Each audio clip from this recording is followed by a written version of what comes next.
Information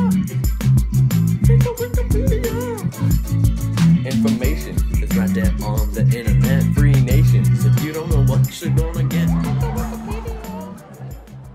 Walt Whitman High School in Bethesda, Maryland is one of 3 schools that introduced the News Literacy Project in early 2009. It's really important to know what to believe. You gotta know where and why and what to read. The News Literacy Project is a nonprofit educational organization that brings seasoned journalists into middle and high school English, government, and history classes. The journalists help students develop critical thinking skills, tools needed to discern credible information in the digital age. You have to be extraordinarily careful, extremely careful about what you know and what you don't know. Its curriculum is designed to answer 4 basic questions. Why does news matter? Why is the First Amendment protection of free speech so vital to American democracy? How can students know what to believe? And what challenges and opportunities do the Internet and digital media create? At the end of the News Literacy Project unit, students are given one final assignment. We just had to create just anything we could possibly think of that somehow resembled everything that we had learned through the News Literacy Project.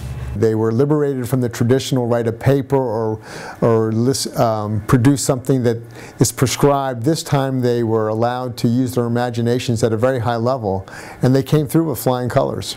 3 students, Rion Nathani, Alex Zimmerman, and Will Holdrich, design an interactive trivia game to engage and inform their classmates about news literacy. $100 question, free speech.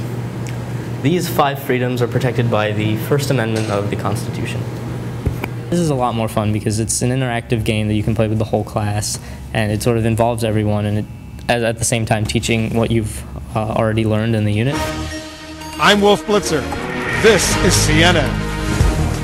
For their final project, Alexis Azinski, Jamila Crossman, and Emma Spicer visit CNN's Washington Bureau.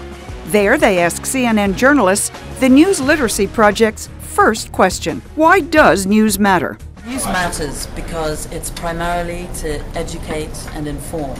My very simple thing about why news matters is that knowledge is power. Oh, 5. Ethan Eisenstein, Nate Rabner, and Jeremy Steinberg focus on the News Literacy Project's second question. Why is the First Amendment protection of free speech so vital to American democracy?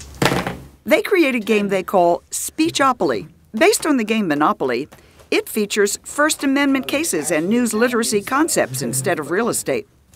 The players each respond aloud to specific questions. Discussion question: what qualifies as a clear and present danger? Even though people have freedom of speech, if you shout fire in a crowded theater, you can't expect that nothing is going to happen and you won't get in trouble for it, because even if you have free speech, that causes a clear and present danger. They then collectively decide whose answer is best.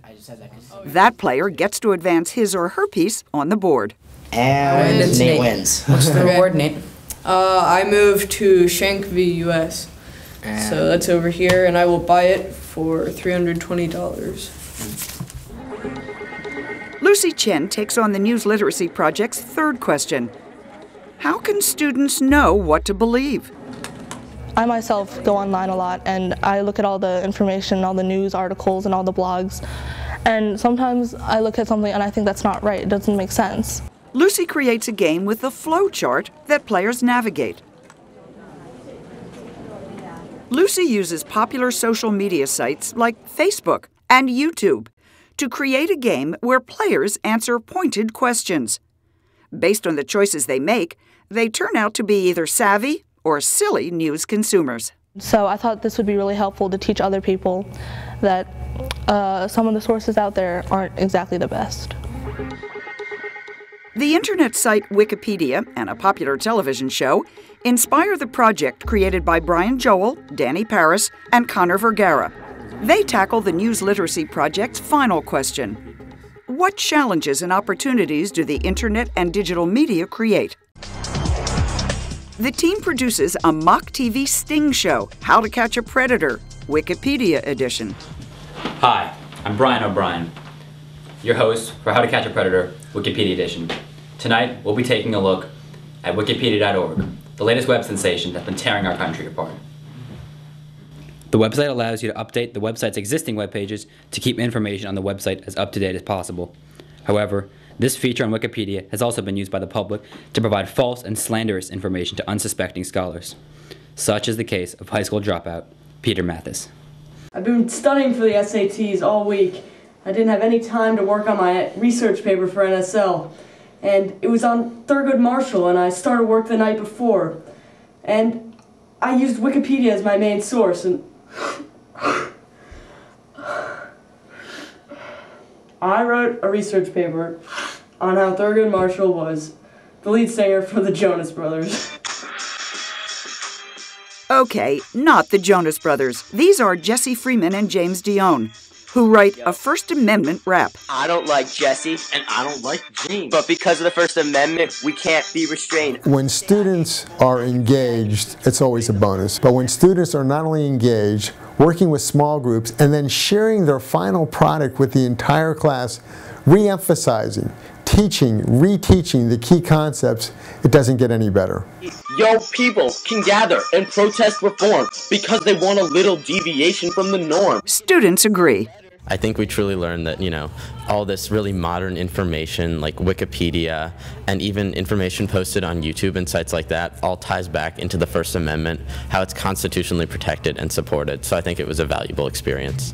Good for quick information, but it doesn't have any citations. So therefore it's not reliable, and its sources are not viable. You must be cautious when on this site, cause teachers know what's wrong and right. There's so much information on the web, you gotta be critical of what you read. It's really important to know what to believe. You gotta know where and why and what to read. Cite your information and check it twice, cause getting it wrong will come at a price. Information is right there on the internet. Free nation, so you don't know what you're gonna get. Go Wikipedia! Go Wikipedia! Information is right there on the internet. Free nation, so you don't know what you're gonna get. Go Wikipedia! Go Wikipedia!